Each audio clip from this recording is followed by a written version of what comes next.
Chairman exchange companies Malik Bostan साहब हमारे साथ लाइन पर मौजूद हैं इस वक्त। उनका तजिया बड़ी अहमियत का हामिल है ताकि वो हमें सूरत हाल के बारे में बता सकें, समझा सकें कि ये जो ट्रंप के टैरिफ आयद करने के बाद मामला सामने आया और एकदम से आज गिरावट का शिकार हो गई और एकदम से इतनी गिरावट का शिकार हुई कि कारोबार ही रोकना पड़ा। तो इस मामले पर मलिक बोस्तान साहब हमारे साथ आ चुके हैं लाइन पर। बहुत शुक्रिया मलिक साहब, आपने हमें वक्त दिया। सर, स्टॉक मार्केट में कारोबार रोक दिया गया, मेरे ख्याल में एक तवील अरसे के बाद ऐसी सूरत हाल आई है, या पहली दफ़ा ही ऐसा हुआ है? नहीं, पहली दफा तो नहीं है, कई दफा पहले हो चुका है, लेकिन ये पिछले 2 साल में पहली दफा हुआ है। क्योंकि उसकी वजह ये है कि ट्रंप ने जो डाउन गिराया है पूरी दुनिया पे, तो बाकी पूरी दुनिया में स्टॉक गिरा था, हमारा उल्टी गंगा बह रही थी, हमारी बढ़ रहा था 2 दिन से। तो आज इनको याद आया हो इस पे तो सेलिंग करनी चाहिए, सब ने सेलिंग की। और क्योंकि आगे उनको रिजल्ट जब पता चला, सब ने तेजी है कि पाकिस्तान की एक्सपोर्ट बहुत ज्यादा है और वर्कर इंडस्ट्री बहुत ज्यादा है, तो हमें तो काफी लॉस करना पड़ेगा और हमें इसका कोई ना कोई पाकिस्तान को इसके ऊपर बार्गेनिंग करनी पड़ेगी ड्यूटी के ऊपर, क्योंकि हमारी इंपोर्ट कम है, एक्सपोर्ट ज्यादा है, तो इसलिए हमें नुकसान भी ज्यादा ही होगा। तो हमें गवर्नमेंट को इसका कोई वक्त बना के उनसे मिले और उनको ड्यूटियां अगर कम करते हैं, हमें कम करने में फायदा है, क्योंकि उनकी ड्यूटियों को इतनी हमारे जो भी चीजें हैं अगर हम एक्सपोर्ट बढ़ा सकते हैं तो हमें लिए बेनिफिट है हम इसको।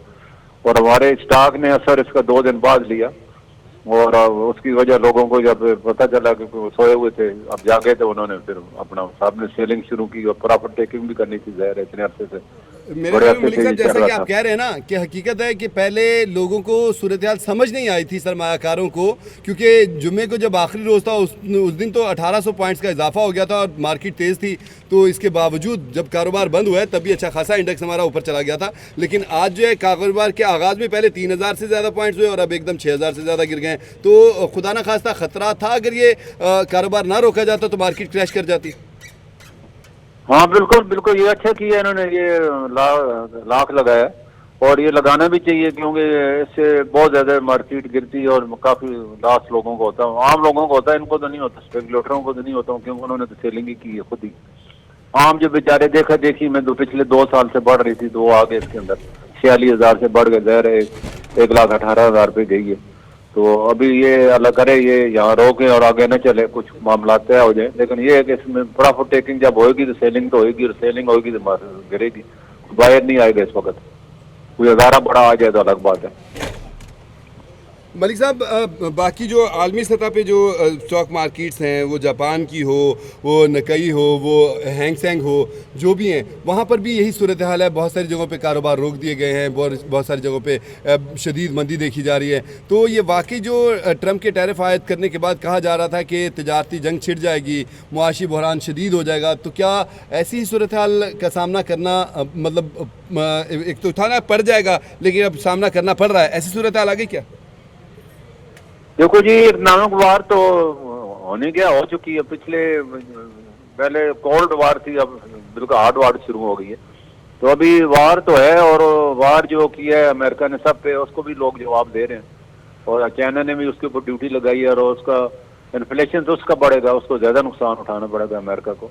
वो जो सोच रहे हैं कि वो बाहर के जो इन्वेस्टर है उसका अमेरिकन वो वापस आ जाए अमेरिका में, तो वो इतना, क्योंकि वहाँ वेजेस इतनी ज्यादा है कि वो किसी को अफोर्ड ही नहीं कर सकता।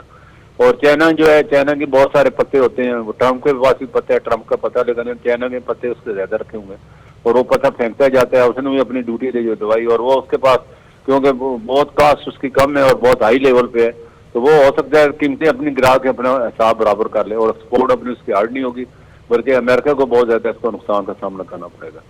मलिक साहब, परसों तरसों गौहर एजाज साहब हैं, साबिक वज़ीर सनत भी रहे हैं, उन्होंने भी इस तरह की बात कही थी। वो कहते थे कि जी अगर तो ये बड़ा अच्छा मौका है, क्योंकि बांग्लादेश की स्टॉक मार्केट, बांग्लादेश जो है उस पर टैरिफ ज़्यादा लगाया गया, दीगर ममालिक पे लगाया, तो अब हमारी जो लेबर है वो सस्ती पड़ेगी अमेरिका को। अगर हम उनके साथ जाके फौरी तौर पर बातचीत करें, नेगोशिएट करें, तो हमारे लिए आसानियाँ हो सकती हैं। स्टॉक मार्केट तो एक अपनी जगह पर, आप भी कहते होते हैं हमेशा कि स्टॉक मार्केट का आम आदमी की ज़िंदगी पर कोई असर नहीं पड़ेगा, तो आप क्या समझते हैं कि मईशत के लिए उसने जो इकदाम उठाया, पाकिस्तान इस मौके से फायदा उठा सकता है क्या? बिल्कुल, हमारी एक्सपोर्ट ज्यादा है ना, जो हमें तो अपने एक्सपोर्ट को बचाना है और एक्सपोर्ट को बढ़ाना है, दोनों काम हम कर सकते हैं। और हमें उसकी, क्योंकि अगर हमने बहुत ड्यूटी, वो कहते हैं जी आप 58% लेते हैं, मैंने तो आप 29% लगाई है, तो अगर हम ड्यूटी कम करके बार्गेनिंग करके अपने आप को अफोर्ड बढ़ा सकते हैं तो अक्लमंदी तो इसी में है कि हम लोग अपने कारोबार को बढ़ाएं। वरना हमारे जो है काफी अगर ऑर्डर वहां से रिप्लेस नहीं होते, पाकिस्तान को ये काफी हद तक नुकसान का सामना भी कर पड़ सकता है और दूसरी जगहों में मार्केट बनाने में टाइम लगेंगे। और हमारी कंपनी जो है बड़े अरसे से अमेरिका से काम कर रही है, आज से नहीं कर रही, 20-25 साल से काम कर रही है। उनका काम अगर रुकता है तो हमारे पास बेरोजगारी भी होगी, नए उन्हें क्लाइंट क्लास करने में टाइम लगेगा। तो हुकूमत का फर्ज बनता है कि इस मामले को अभी से हैंडल कर ले ताकि मामला सेटल हो जाए।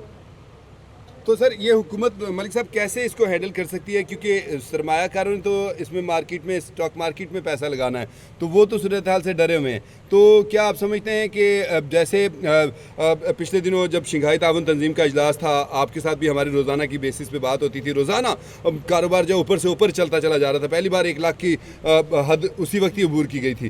तो आप क्या समझते हैं कि हुकूमत ऐसी क्या पॉलिसी बनाए कि स्टॉक मार्केट में भी वो जो है इसको तो थोड़ा सा सहारा मिल जाए, ये दोबारा अपने पैरों पे खड़ी हो सके, और उधर जो है जो हमारी मईशत है वो भी बूस्ट कर सके? क्या अमेरिका हमारे मामलात को तस्लीम कर लेगा, हमें फ़ायदा पहुंचा सकेगा इसके ऊपर?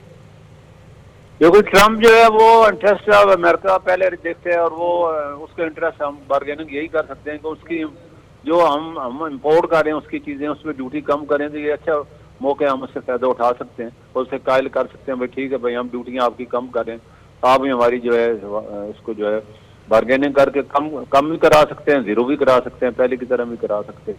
10% तो पहले थी, अगर और करा सकते हैं बड़ी हुकूमत की कामयाबी की। और सुना है कि हुकूमत को जिसमें शहबाज शरीफ साहब इसमें एक्टिव हैं और कुछ इसमें वापस भेजना चाहते हैं, ये बड़ी अच्छी बात है, बड़ी बर वक्त फैसला है और मैं समझूँ उसमें देर नहीं करनी चाहिए। स्टॉक जो है स्टॉक में इतना ऐसा नहीं कि लोगों ने बहुत ज्यादा, देखो ना 2 साल में 3 साल में 46,000 से अगर 1,18,000 बढ़ गई, प्रॉफिट टेकिंग होनी है ना, कोई पहले सेलिंग नहीं हो रही थी तो कोई इतना असर नहीं आता पाकिस्तान की इकॉनमी में। स्टॉक बैठ गई तो कोई कुछ भी नहीं होगा, कारोबार इस तरह चलता रहेगा।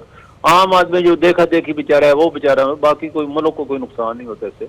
ये तो बस ऐसे पैरामीटर एक बनाया हुआ है। एक्चुअल हमारी एक्सपोर्ट होती है, ये वर्कर रेमिटेंस होती है, वो अल्लाह का शुक्र है पाकिस्तान की एक्सपोर्ट बढ़ रही थी, इससे थोड़ी ब्रेकें लग सकती हैं, थोड़ा कम हो सकता है। बाकी वर्कर रेमिटेंस हमारी अल्लाह हमारा देख दो 1.5 करोड़ पाकिस्तानी बाहर काम करता है और उनकी 8 अरब डॉलर माना तनख्वाह है, 100 अरब साल का बनता है। और जिस कंट्री के 100 अरब डॉलर वर्कर रेमिटेंस कमाता हो और उसमें से हमें सिर्फ 33 अरब डॉलर मिले, बाकी 70 अरब डॉलर तो बैरून मुल्क दुबई में, यूरोप में, इधर उधर यहाँ की गुड गवर्नेंस ना होने की वजह से, पॉलिसियाँ ना होने की, सियासी इस्तेकाम और माशी बुरान की वजह से और लॉ एंड ऑर्डर और दहशतगर्दी की वजह से जो है पाकिस्तानी दिलबास्ते हो गए, यहाँ से भी जा रहे हैं और बाहर इन्वेस्टमेंट कर रहे हैं, जो हमें फायदा होना चाहिए इतना फायदा नहीं हो रहा। लेकिन हम अल्लाह करे हमारी पाक फौज अमन अमान कायम करने में हमारे जवानों ने, हमारे अफसरों ने बड़ी खून दे के पाकिस्तान को बचाया और मुसलसल उनकी शहादतें हो रही हैं। तो पूरी कौम अपनी फौज के साथ है और पाकिस्तान एक देखेंगे एक अमन आएगा। और इस वक्त जो मिनरल समेट हो रही है इससे भी बड़े वाबस्ते हैं, उम्मीदें बहुत से कंट्रीज में आ रहे हैं और अल्लाह करे ये हमारा रिकॉर्ड का जो मनसूबा है इसमें भी सुना है कि इन्वेस्टमेंट के लिए अमेरिका भी अपना वक्त भेज रहा है और लोग भी सऊदीया भी आ रहे हैं। तो ये बहुत बड़ा 500 किलोमीटर में फैला हुआ, सिर्फ 162 किलोमीटर बबर गोल्ड कंपनी को हुकूमत ने दी है। बाकी अभी हमारे पास 200 से ज्यादा 300 से ज्यादा बड़ा जो कि एरिया हम दे सकते हैं, उसमें कापर है, चांदी है, सोने, मादनियात और बहुत सी चीजें अल्लाह ने बड़े पाकिस्तान को माला माल की है, शर्ते गाम से फायदा उठाना। अच्छा मलिक साहब ये बताइए, जो कारोबार रोका गया है ये मेरे ख्याल में बस 1 घंटे के लिए रोका गया, आर्जी तौर पे रोका गया है, तो क्या आप समझते हैं कि अब जब कारोबार का आगाज़ दोबारा 1 घंटे के बाद, ये छोटे से वक्फे के बाद दोबारा से शुरू होगा, तो आप समझ सकते हैं कि मार्केट स्टेबल हो जाएगी या फिर खुदा न खास्ता नीचे जा सकती है और फिर दोबारा बंद करना पड़ेगा? और कोई ऐसे मामला तो नहीं कि मार्केट क्रैश कर जाए, कुछ ऐसी सूरत हाल तो नहीं आपको नजर आ रही? ज्यादा इम्कान जो है और गिरेगी, लेकिन इतनी नहीं अब गिरेगी जिस तरह सुबह सुबह गिरी है, क्योंकि बाइंग जैसे हाई रेट पे कोई नहीं करेगा, अभी बहुत हाई रेट है। ये 4,000 जो 6,000 बढ़ी थी ये तो इसी महीने में बढ़ी, आपको पता ही है, तो इतनी गिरी है। तो इसको अगर ये रोके ना, ये कि थोड़ा सा ब्रेक लग जाएगी और रास्ता रास्ता थोड़ा सा किसी ने दिल, इस वजह से इतने हाई रेट पे कोई दिल पकड़ेगा नहीं, क्योंकि अब सब ने सेल ही करने हैं, सब ने बड़े हाई लो रेट पे सब स्टॉक उठाया हुआ। जो कीमतें आप देखते 200 रुपये थी वो 250 पे पहुंच गई हैं।